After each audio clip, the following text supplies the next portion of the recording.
wabarakatuh.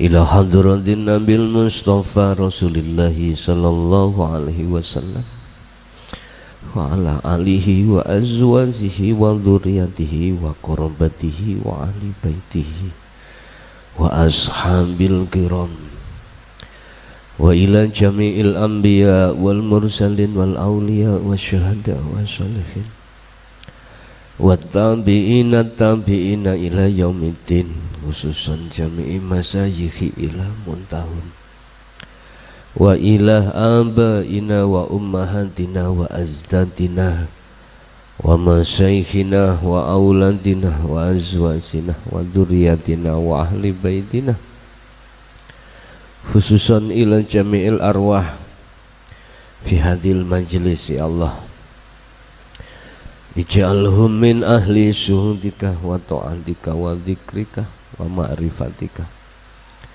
wa ilaihim lahumul fatihah. A'udzu billahi minasy syaithanir rajim. Bismillahirrahmanirrahim. Iyyaka na'budu wa iyyaka nasta'in. Bismillah, la haula wa la quwwata illa billah. Asyhadu an la ilaha illallah wa asyhadu anna Muhammadan abduhu wa rasuluh. Allahumma salli wa sallim wa barik alaih wa ala alihi wa ashabihi ajmain, amma ba'd. Dimaksud nafsu itu yang bagaimana, yang harus kita perangi. Janganlah kau berputus asa ketika saat mujahadatun nafsi. Wala tayasu lan ojo putus asa sira limujahadatin nafsi maring oleh sira merangi hawa nafsu. Walau syaddan, senajan toh, walaupun toh hal itu amat berat lah. Sebelum kita membahas tentang bagaimana caranya nafsu kita perangi, tentunya di dalam keinginan jenengan itu minta kemenangan. Jenengan minta kemenangan. Tapi di sini ada beberapa syarat yang harus kita ajukan ketika jenengan perang. Pertama, harus mengenal ciri watak nafsu dalam diri kita. Satu. Kedua, harus tahu medan ketika saat jenengan iki merangi nafsu. Jangan sampai jenengan tidak tahu tentang medan. Jangan sampai kau tidak tahu mana itu nafsu. Bapak Ibu hadirin jamaah rahimakumullah. Urusan nanti bagaimana jenengan ini bisa mengalahkan nafsu itu nomor dua. Nomor pertama, kita bagaimana mengenal ciri di dalam nafsu diri kita, itu yang terpenting.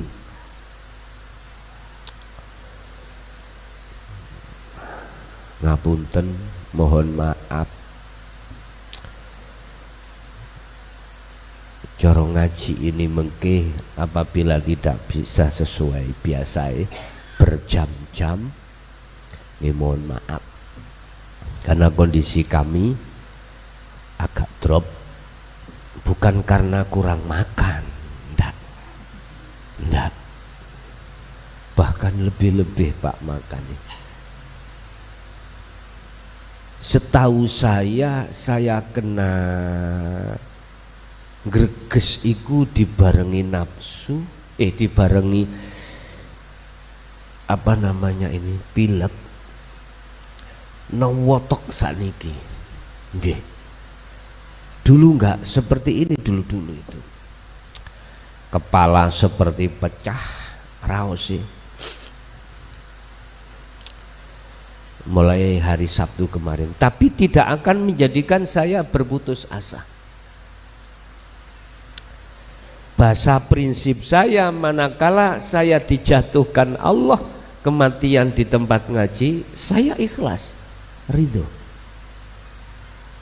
Karena kondisi misalkan, saya ridho. Itu yang kutunggu kok nih. Habis itu kan aku sudah tidak ke Surabaya. Paling masuk dalam kholwatmu hanya itu. Secara fisik tidak.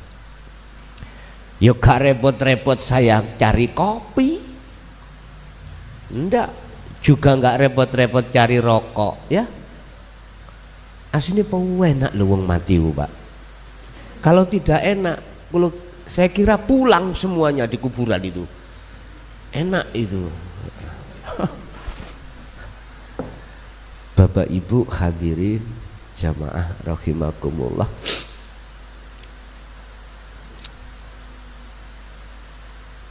Kami diperintahkan Allah sudah hampir 1 minggu niki untuk jamaah-jamaah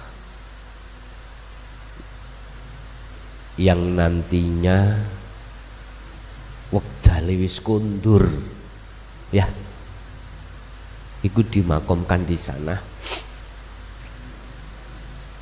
Jamaah yang sudah suluk, tapi saya masih mencari apa namanya, mencari tempatnya, belum dapat.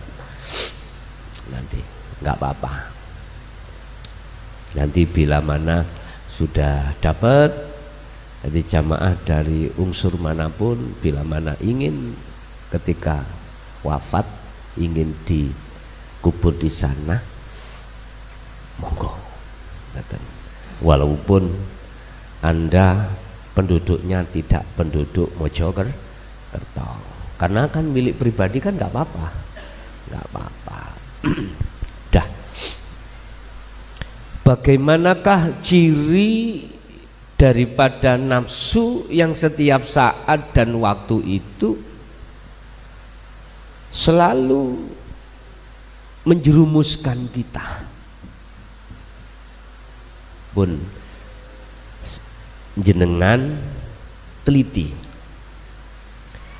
semua sifat lo ya, semua sifat, baik sifat yang kita anggap kurang baik ataupun kita anggap baik di mata manusia,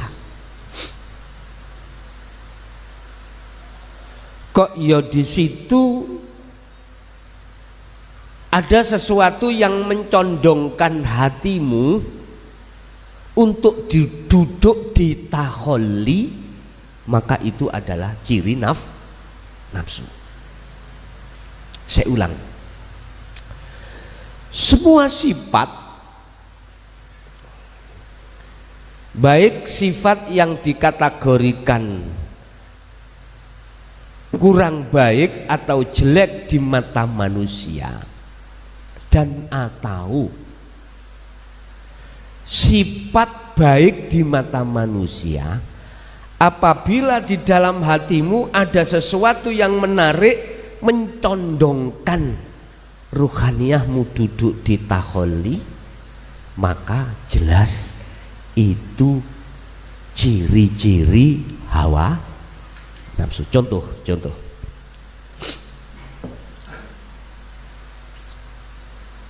sifat di mata manusia baik,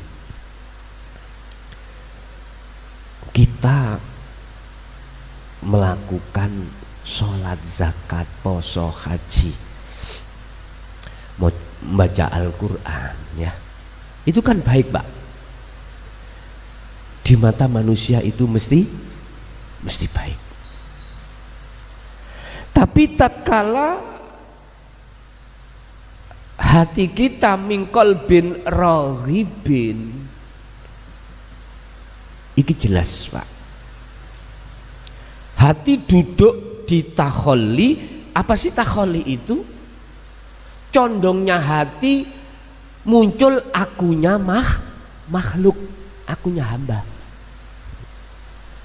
Akunya hamba yang sholat, akunya hamba yang zakat, akunya hamba yang haji, akunya hamba yang ngaji, ini akunya hamba yang korban dilungkas bentar lagi.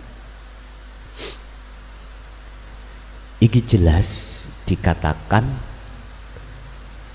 ciri kalau kita itu telah diperbudak oleh hawa nafsu.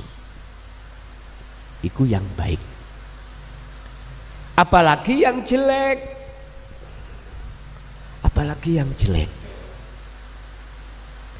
Mana perilaku dohiriyah yang jelek itu manakala didorong oleh hati yang duduk di duduk di rohibin, duduk di taholi, malah kuadrat, Pak. Ini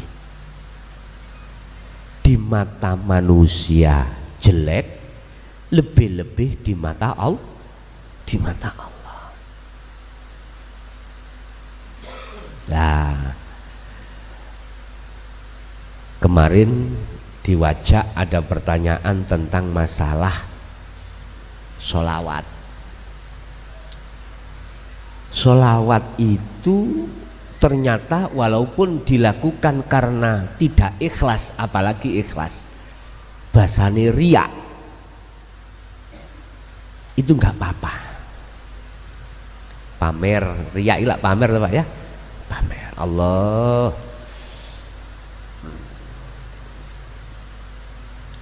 Kalau niki kecilik mboten patek purun minum obat iku.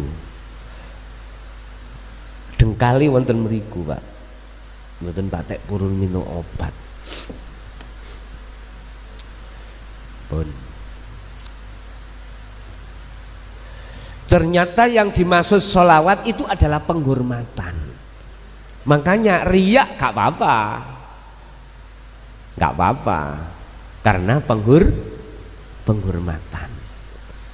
Kemarin itu ada pertanyaan tentang masalah hal itu. Jadi saya jawab karena penghormatan itulah nggak apa-apa.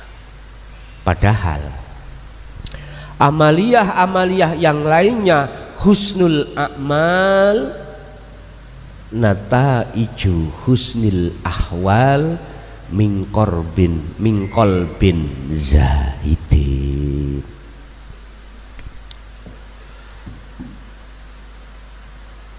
Bagusnya laku yang dimaksud iki refleksi model apa iki? Bagusnya laku yang dimaksud apik ing ngersane Allah, yang tidak ada kepentingan hawa nafsu, itu yang bagaimana?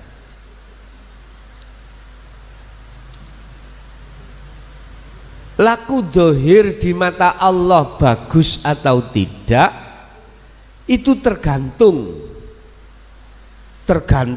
keadaan ruhaniyah jenengan. Lah, keadaan ruhaniyah itu ada dua.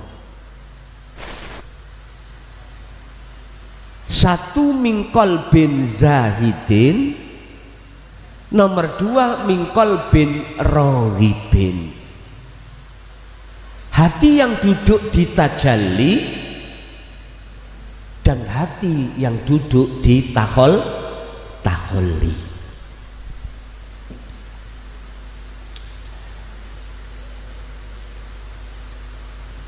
Berarti kalau kita sudah tahu cirinya nafsu itu selalu menarik hati sampeyan iku mingkol bin rohibin autaholi, akunya hamba, maka setiap perkara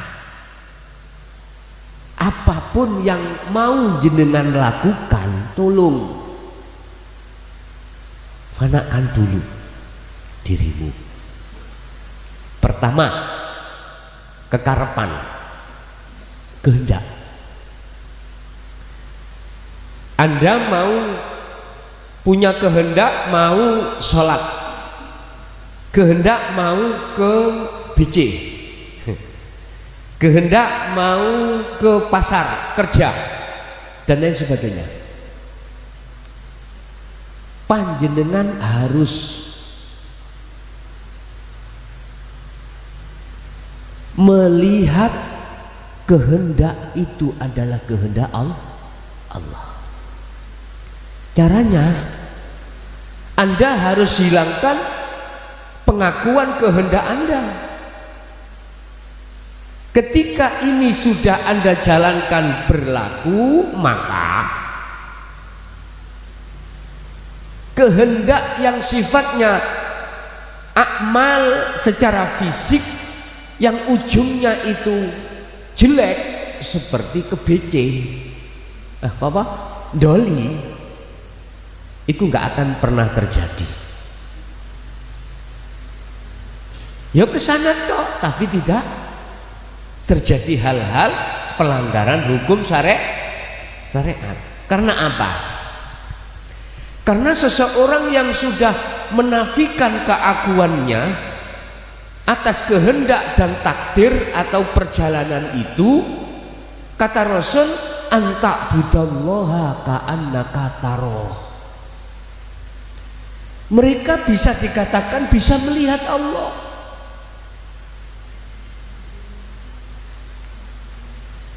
Laksana begini, Pak. Saya polisi, Pak.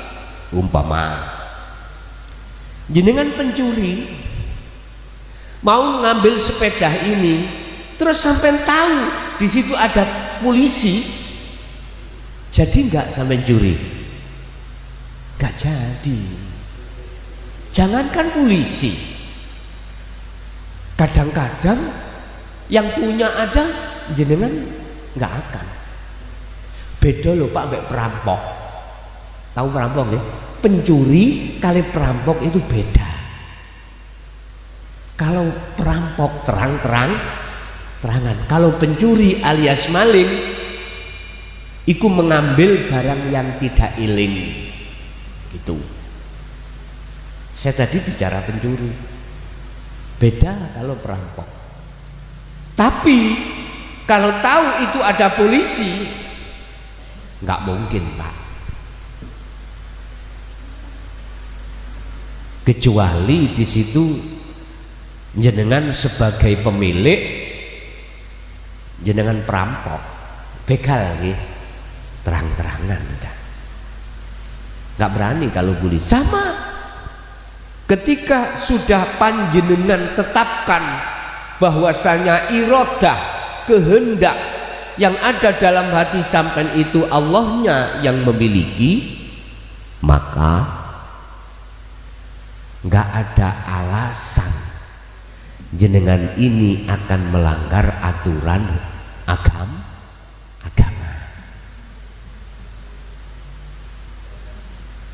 Melanggar nggak ada. Sakit dipaham Pak nggih? Karena hati sampean disibukkan merangi nafsu, sibuk. Satu sisi nafsu mengajak kehendak, kekarepan, itu kita disuruh untuk mengakui kekarepan kita. Satu sisi jenengan sudah tahu ciri daripada nafsu, otomatis Anda harus melepaskan keakuan jenengan untuk menetapkan keakuan Allah. Inilah yang kumaksud nafi isbat. Pun niki. Lah, ketika saat iradah itu nyata berupa kudrat takdir, di situ Anda tinggal menikmati aja. Menikmati atas semua yang dilayani Allah. Apa yang dinikmati Pak nih? Ya ayyatuhan nafsul mutmainnah, anteng, damai. Sebab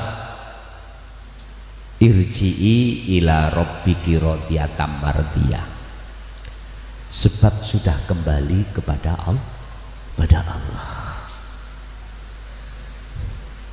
Nah, terus lapangan atau medan itu yang bagaimana Pak? Ada 4 medan. Pertama medan taat, 2 medan maksiat, 3 medan balak, 4 medan nikmat. Termasuk saya ini medannya medan balak Pak, awak greges dan lain sebagainya, medan balak. Tapi yo nanti nggak lama nanti diganti Allah medan nikmat. Mantun ngombe kopi ini Pak Yai lah seger maneh. Dan Bapak Ibu, paling sulit miturut pengalaman saya, medan yang paling susah itu nikmat ketika dihadapkan Allah,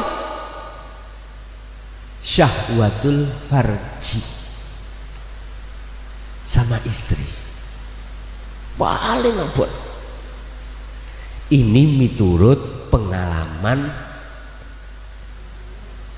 saya, itu paling abot di nikmat yang ada kaitannya dengan kesenangan al-farji. Tahu al-farji nggih? Oke. Yang ada kaitannya dengan istri, suami istri. Sudah biasa Pak awal-awal untuk menetapkan Allahnya di situ, barang sampai niku langsung peluh. Tahu peluh? Tidur. Nggak apa-apa, itu proses. Bukan berarti berat dan susah sulitnya itu kita tinggalkan, enggak.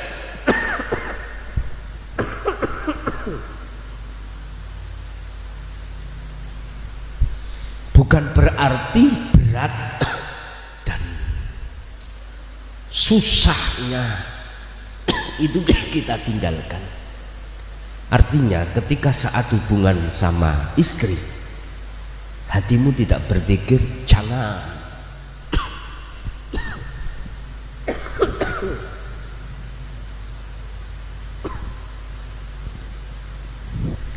tetap semampu jenengan tunduk non nafsu iku. Urusan nanti tidur atau enggak tidur, urusan belakangan, ora usah dipikir. Bapak ibu curiga ya wis.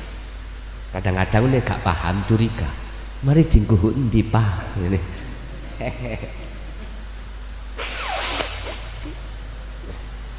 Mboten napa-napa. Ya, dikasih pemahaman kepada istri kita biar tidak salah paham.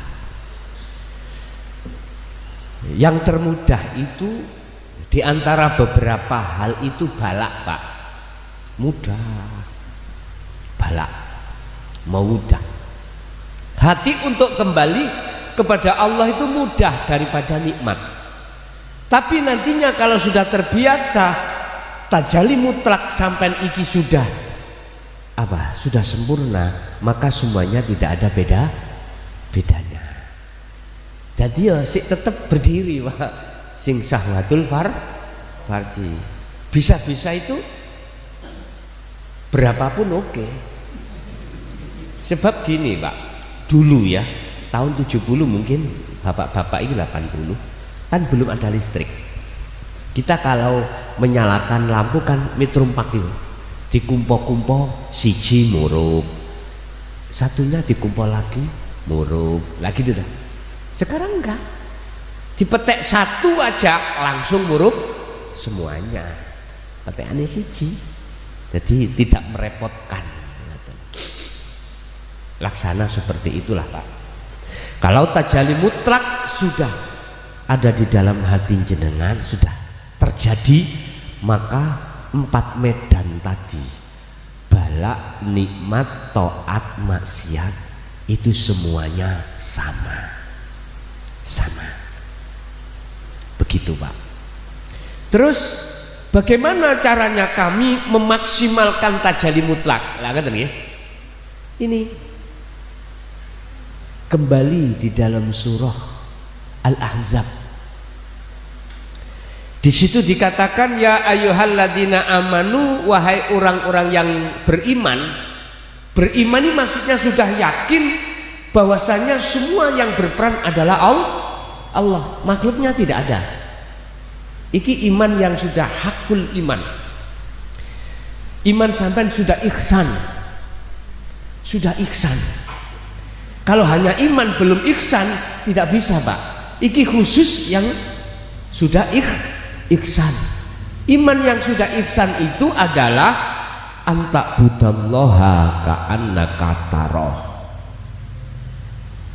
Ketika Anda melakukan apapun di dalam hatimu itu seakan-akan kau bisa melihat Allah dengan bentuk su'aul basirah berkembang ke ainul basirah. Fa'ilam takun taro, apabila kau tidak bisa melihat Allah, maka seakan-akan Allah itu melihat kau. Berarti kau merasa dirimu selalu dilihat Allah. Ini ihsan. Bagaimana ayatnya? Udzkurullaha, ingatlah kau terhadap Tuhanmu, dzikron katsiron, kelawan ingat yang sebanyak-banyaknya. Fasabbih, Allah. Yang dimaksud sajadah iki bukan kanggo api-apian, butuhe kanggo ngusapi umbel. Dulu kan sudah saya katakan dzikir yang dimaksud, ingat yang dimaksud adalah jatuhnya hatimu, ruhaniyahmu itu di dalam kesadaran bahwasanya yang sholat itu Allah. Bahasa sederhana, yang gerakkan kau sholat itu Allah. Hidup itu iki nek sing kaitan mang langsung mak plus ngono Pak. Wis ojo sik mangkane ning sirul asal itu kan dibuka sik su'aul basirah. Jangan langsung sing sholat Allah, sing mangan Allah, ojo dulu, jangan dulu itu loh. Kau harus duduk di su'aul basirah dulu. Kau merasa meyakini sholatmu itu karena digerakkan Allah di situ. Harus itu Pak, harus. Nanti kalau sudah akad ini kuau, tapi gak diucap nih jopo Pak, gak diucap nih jopo. Sebab nek diucap nih jopo iku hae Allah yang ucap.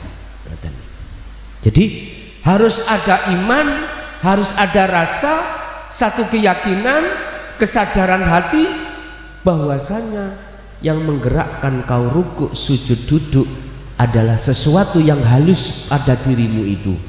Siapa? Allah.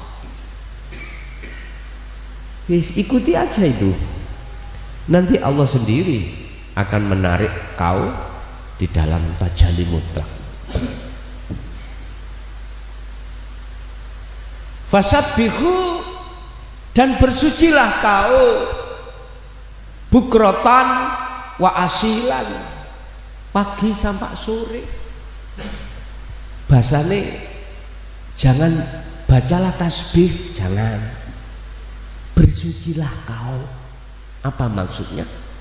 Yang tadi ada akuku mukhlason yang ngaji kudu dibersihkan. Siapa yang berperan itu adalah hidup Allah itu dalam diriku, harus seperti itu nanti. Itu namanya fasabbihu.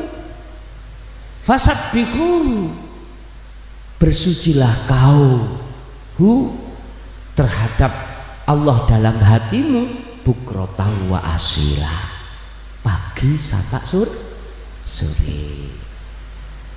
Kalau bahasa syariat ya mau tasbih terus, tapi bukan itu maksudnya, Pak. Jenengan kudu duduk di tajalli, paham ya? Inilah cara bagaimana kita untuk bisa mengalahkan hawa nafsu dalam diri kita masing-masing. Itu medannya ada 4: balak, nikmat, taat, maksiat. Di sini Bapak Ibu hadirin jamaah rahimakumullah, apabila kita merasa selalu kalah, selalu terjungkal-jungkal, janganlah menjadikan hal itu Anda berputus asa. Wala tayasu, ojo podo putus asa sira kabeh limujahadatin nafsi, maring merangi hawa nafsu, walau syaddan, walaupun senajano itu berat. Budal ngajiku berat, Pak, berat. Penak-penake di rumah kita itu gembul keluarga, ya, anak, diperintah Allah berangkat, dan atau setidaknya mengikuti live streamingnya, menyita waktu terhadap keluarga, menyita waktu terhadap pekerjaan. Berat memang, tapi ini butuhnya terhadap diri kita masing-masing. Janganlah kita anggap berat.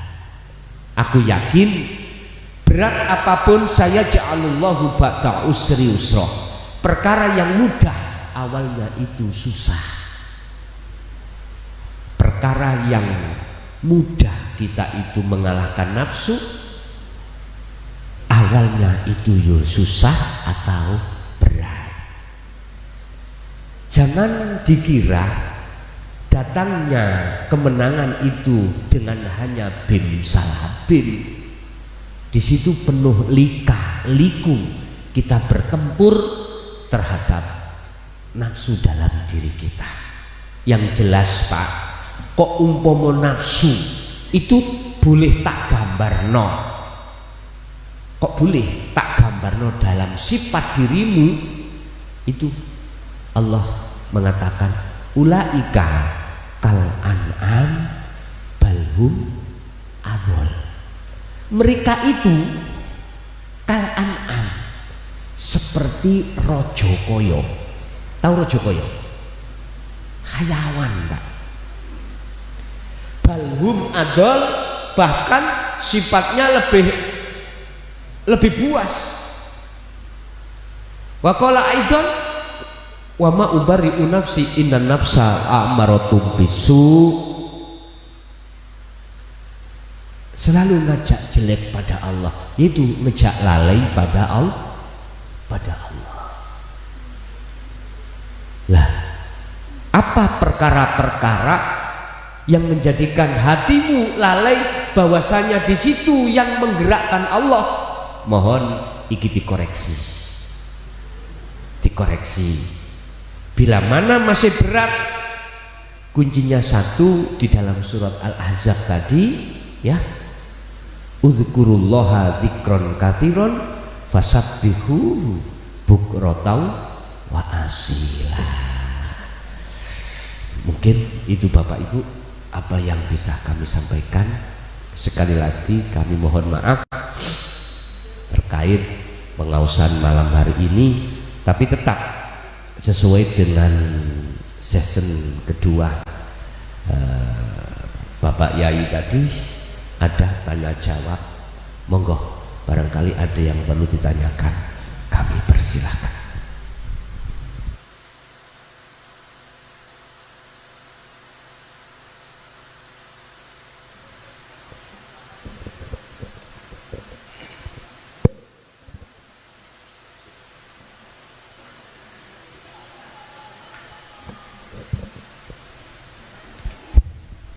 Monggo bapak-bapak mungkin ada yang tanyakan. Oh nggih nggih. Niki ingkang wingking sampun pegang mic, monggo.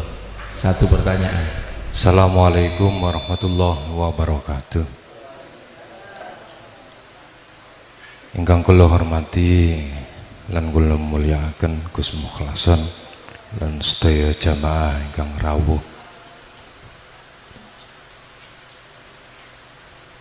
Yang pertama yang mau saya tanyakan sesuai yang disampaikan Gus Mukhlason tadi terkait nafsu. Saat menyampaikan nafsu yang paling berat disampaikan Gus Mukhlason terkait farji tadi, di dalam hati saya makdek.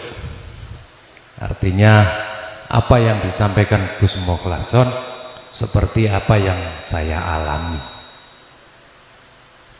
Nafsu satu itu yang tidak bisa ataupun yang masih belum bisa saya kendalikan secara pribadi, Gus. Apakah itu perlu dihilangkan atau dikurangi? Karena di dalam diri manusia melekat nafsu itu bawaan manusia. Yang pertama, bagaimana caranya untuk mengendalikan hawa nafsu itu? Memang betul Gus, di saat hubungan itu kita harus selalu ingat. Tapi sempat terbersit di dalam hati saya, mosok aku ngene iki terus eling nang pangeran dalam kondisi seperti itu. Ngapunten Gus. Terus tapi kalau sudah selesai nggih sampun, artinya sebelum terlaksana itu koyok-koyok nggih. Niki mewakili juga dari teman-teman yang mau bertanya bagaimana caranya untuk mengendalikan itu. Yang kedua,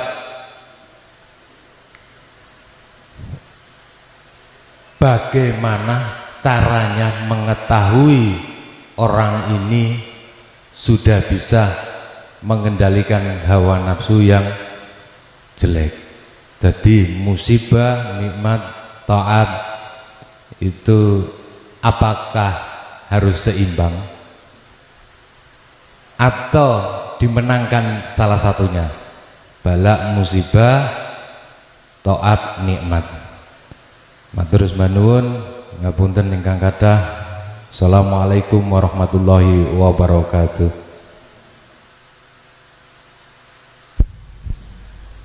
Berikutnya pertanyaan kedua, mungkin dari ibu-ibu, satu pertanyaan. Ibu-ibu bertanya, monggo bapak-bapak.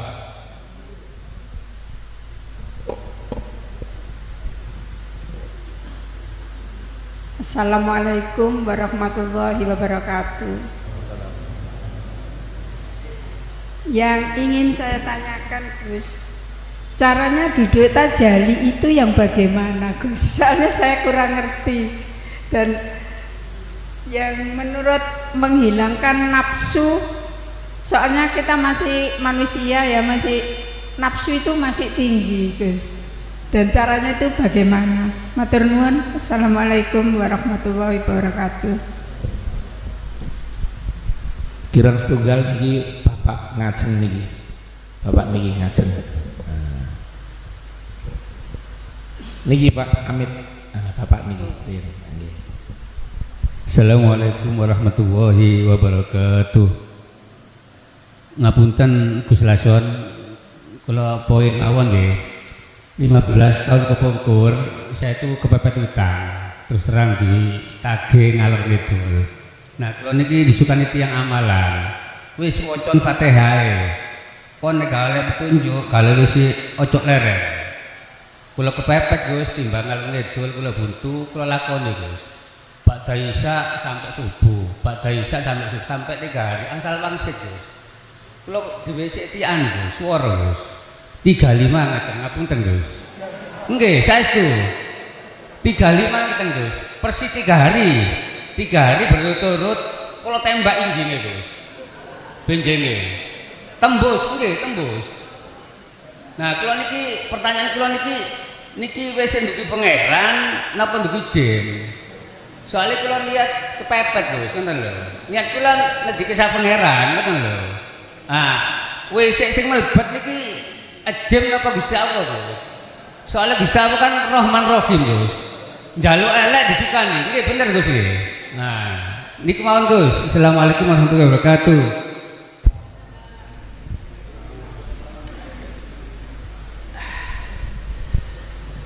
Matur suwun, terima kasih. Yang pertama terkait masalah syahwatul farji, Pak. Apakah itu harus kita hilangkan? Jangan. Rasulullah tidak pernah memerintahkan untuk menghilangkan syahwatul farji. Tapi kalau ditekan, monggo. Ya ayuhas sabab, ya rek nom, nikah awakmu nek wis kuwi mampu. Jikalau gak mampu, poso. Sebab dengan poso itu, dengan puasa itu, kebutuhan jasmaniahmu itu berkurang karena perut lapar. Termasuk syahwatul farji itu nanti akan tidak liar puasa. Jadi, tetapi manakala jenengan keluar dari fatwa ini, saya tidak akan pernah menyalahkan. Sampai bunuh misalkan, itu pernah terjadi Pak. Saya itu tahun 2006.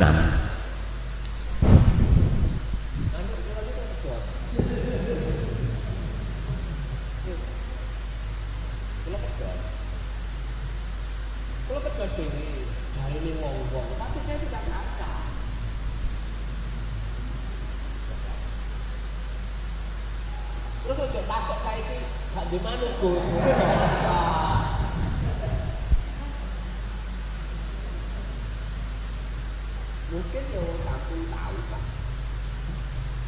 Jadi lebih dari separuh saya putus.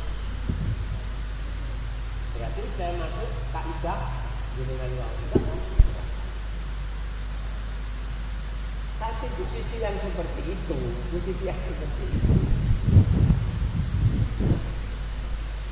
Anda kalau akal masih fungsi, sakit Pak, sakit. Anda tidur misalkan dientup lamuk, nggak terasa toh Pak ya? Nggak terasa, karena tidur.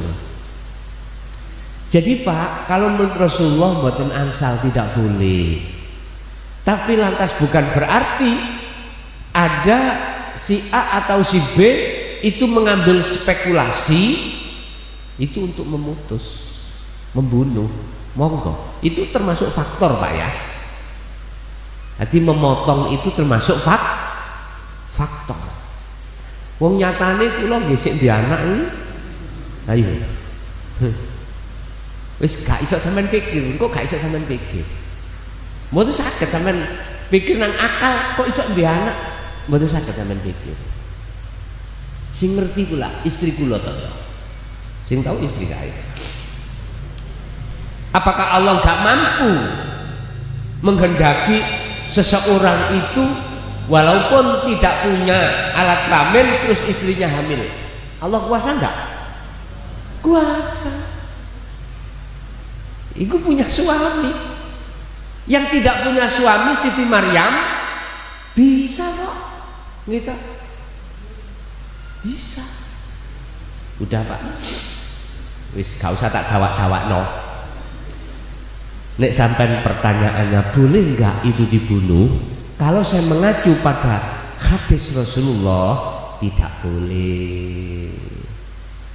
Yang boleh kita kendalikan dengan cara berpuasa. Berarti kita berzikir, gitu loh Pak. Kalau hati sudah sibuk setiap detik berzikir pada Allah, di dalam Su'aul Basyirah ke Ainul Basyirah, bahkan sudah di Fana'ud Dzikri, mesti juina, mesti jina. Saya tanya istri saya sebelum aku nikah, kan dapat Gresik tahu saya tanya, aku nggak punya manuk, mau nggak kau? Iya. Saya tanya sama istri aku, gimana? Akhirnya dia mau, tapi kok ya punya anak? Ayo, jangan kau pikir dengan akal bos, kembalikan pada hatimu pada Allah. Nggih, estu. Bun. Terus lantas sampean terus ngoyok kula gogon-gogon ya aja. Ndak, janganlah Pak ya. Sing jelas itu sampean tanya kebenarannya itu di kampung saya tahun 2006. Sampean tanya tiang kampung tonggo kula piyambak. Sampean takok dulu. Bahasane cara arek saiki gregeten nuwakal akhirnya dipotong. Begitulah. Lucu Pak dadine Pak. Lucu. Bon. Terus bagaimana caranya kita untuk menjinakkan? Kembalilah pada surat Al-Ahzab tadi. Ya. Surat Al-Ahzab. Dzikir teruskan. Pagi sampai sore. Teruskan. Dah. Terus yang kedua, bagaimana kita untuk menyempurnakan tahalli, menyempurnakan tajalli selalu biar mutlak? Sama Pak, jawabannya sama. Zikire ojo sampak diculke, jangan pernah dilepas. Umpama terlepas, jangan pernah ada niat untuk jenengan lepas. Jangan. Sehingga nanti manakala terlepas, sopo sing ngelepas, kembali pada Allah lagi nanti. Itu caranya Pak. Terus untuk yang kedua, Ibu, maksud tajalli itu piye ta Bu? Nggih, nulis mboten apa-apa.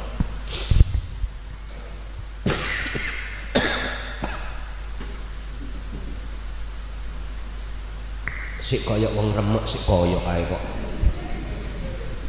Nyeseri. Kita manusia melewati 3 fase Pak. Nafsu. Fase pertama adalah takhalli. Fase kedua adalah tahalli. Fase ketiga adalah tajalli. Apa takhalli itu? Munculnya nafsu. Nafsu kan diri toh Pak. Bahasa Indonesia adalah saya. Nun faksin itu saya, diri. Lah ini diri makhluk.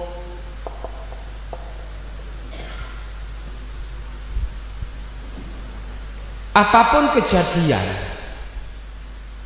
hati ini gak bisa Pak mandeng nang Allah, merasa Allah yang menggerakkan gak ada. Justru di dalam hati kita kekeh yakin yang melakukan kita. Itu namanya takhal. Dari segi perbuatan apapun. Sebab apa?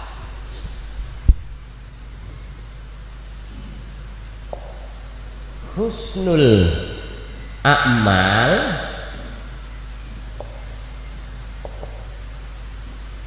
nataiju husnil ahwal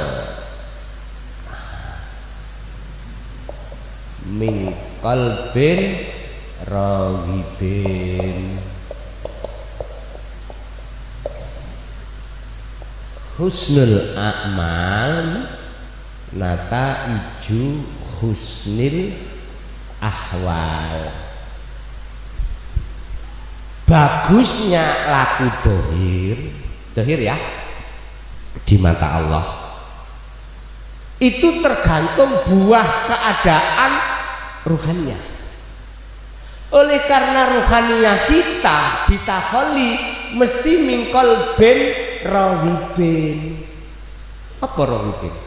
Makhluk. Itulah yang disebut nafsu, merasa keakuan hamba yang melakukan. Sehingga jangan heran waktu sholat jenengan kelingan dunyo. Persoalannya karena ruhaniyah duduknya di sini.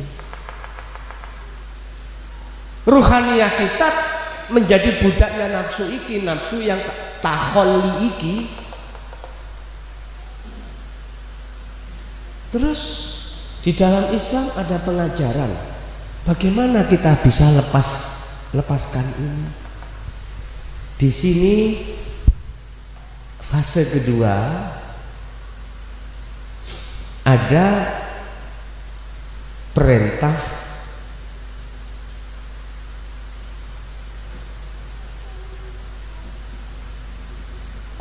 nafi,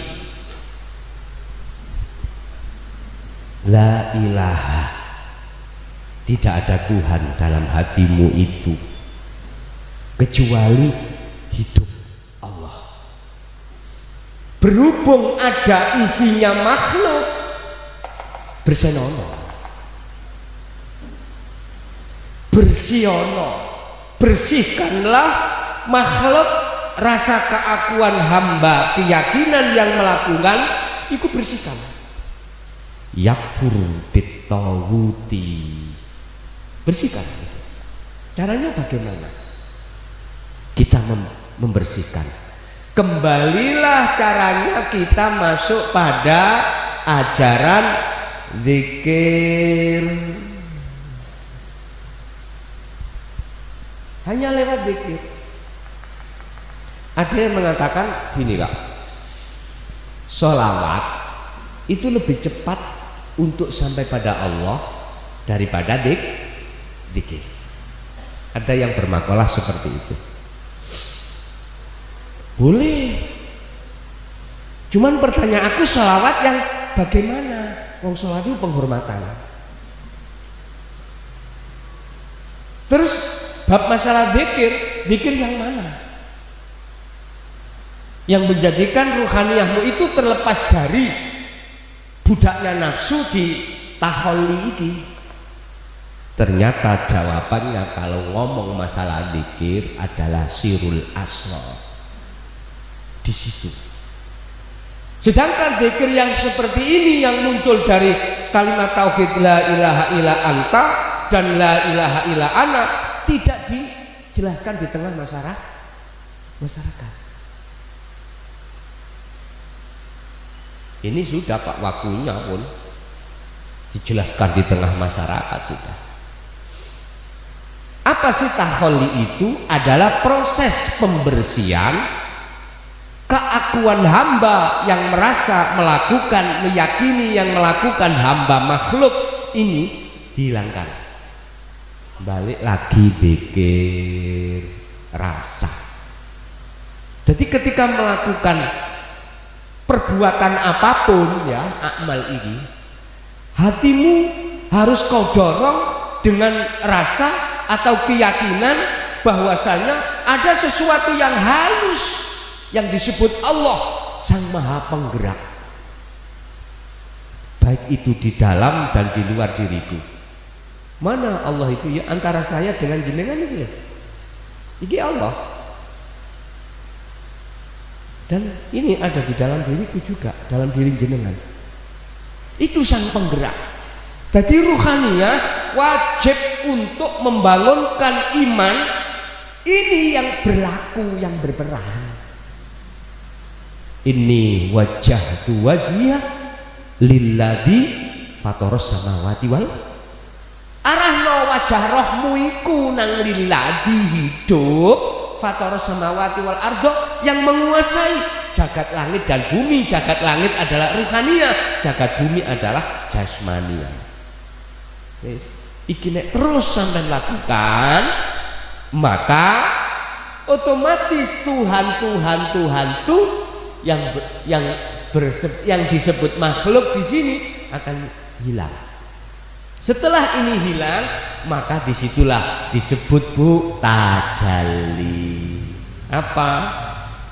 Menetapkan dalam hati sampean satu keimanan bahwasanya yang melakukan itu hanyalah Allah. Segi apapun tanpa terkecuali.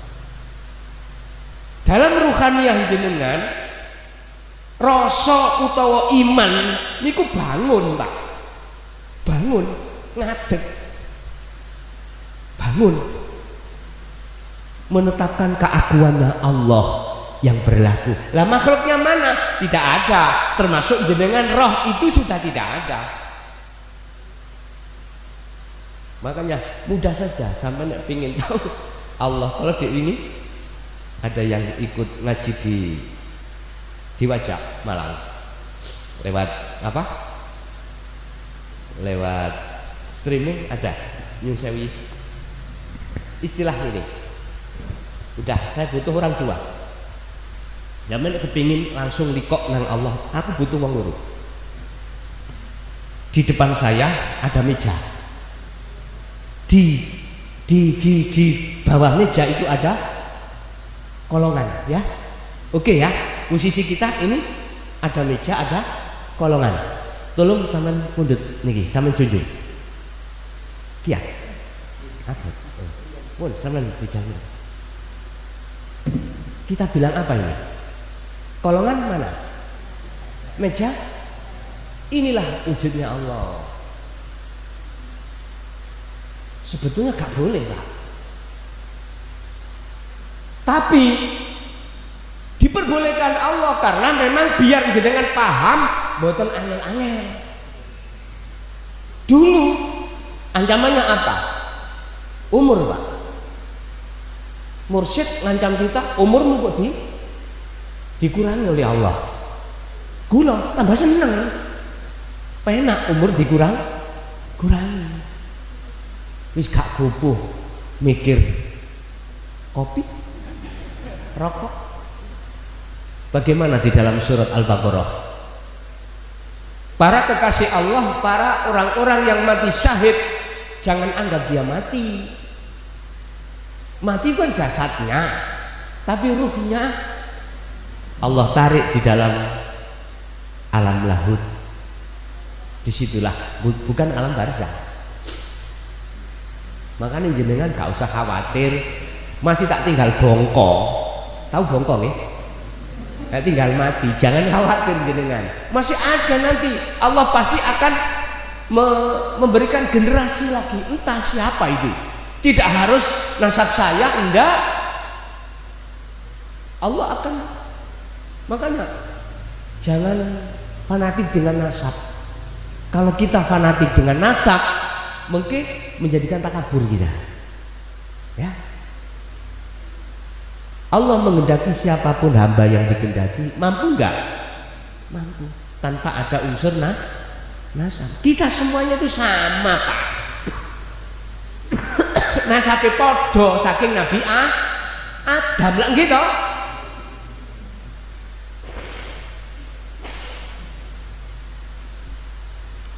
Gitu loh. Jadi Bu, tajalli itu menetapkan iman dalam hati jenengan, semuanya itu Allah. Itulah yang dimaksud waktu sholat itu. Mengapa ada niat ditutup lillahi ta'ala? Aku bergerak berdiri ya karena Allah di dalam diriku yang mendirikan. Aku rukuk ya karena Allah yang merukuk. Hati itu terus di situ. Gini ku sholat gaim, sholat wusta giniku. Terus bawa ini, sholat ini bawa. Jangan di waktu sholat 5 waktu aja.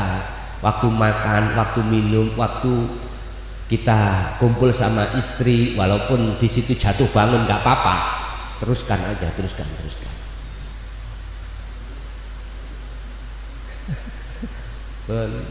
Memangnya jatuh bangun, Pak. Wajib niki jatuh bangun niki. Anak kecil pingin berdiri lari dengan cepat, awalnya ya harus jatuh. Kadang sampai orang tua kita kasih tetean ya, kita jalan terus soyo suwe, lama kelamaan nanti akan tambah baik. Maksudnya zikir terus dilakukan, sebab Syekh Ibnu Athaillah dawuh, lalinya orang pada Allah tanpa zikir itu lebih bahaya daripada lalainya seseorang terhadap Allah itu dikarenakan dia zikir terus menerus. Wis lah apa masih gak ini terus ae. Nanti kan nyantol dewe. Nyantol sendiri Pak nanti. Allah yang boten, Allah ya tidak goblok. Artinya ada waktu tersendiri nanti Allah nyantolkan itu. Dah. Terus yang terakhir, apakah itu tadi bisikan Allah apa jin atau iblis? Masalahnya kalau dilihat dari perbuatan maksiat kayak gitu toh. Ini sampean boleh mengingatkan saya tahun 90 Pak. Tahun 2000. Nggih. Lagi tak terangke Pak.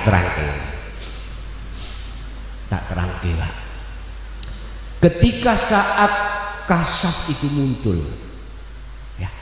Jadi saya mengatakan kejelekan saya. Persoalan untuk masuk di dalam alam kasaf, makom mukasyafah, di situ kan ada kasaf suwari dan maknawi. Di situ ada alam lauhil mahfud, ada alam lahut, alam jabarut, alam malakut. Ketika saat masuk di situ, ketepatan di lauhil mahfud, di situ ada beberapa takdir Pak. Baik takdir yang ada kaitannya dengan personal diri sendiri, atau takdir yang berhubungan dengan umum. Contoh secara umum metu biro. Tak ngerti ya? Didengkek Pak, didengkek.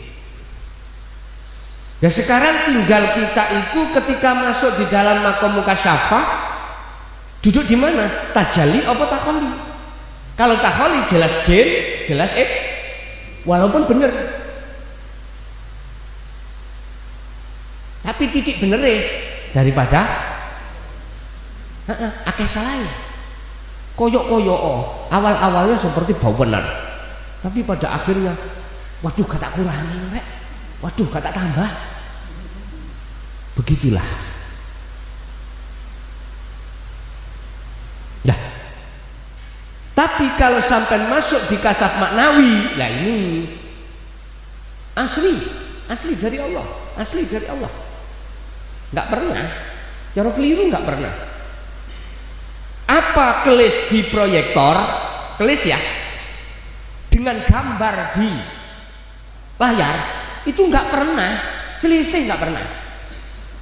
Walaupun ada penghalang, tetap nggak bisa menghalangi.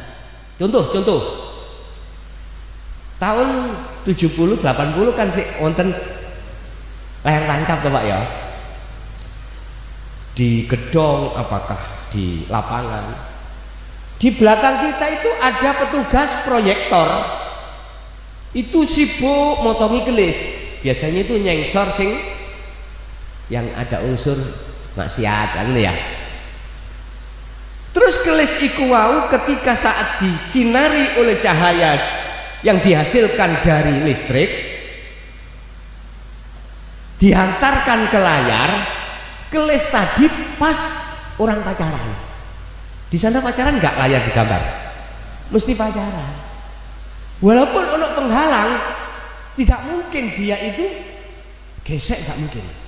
Contoh, di layar itu ada cicak Pak, cicak masuk di keleknya si perempuan. Apa mungkin si perempuan gini-gini? Gak mungkin.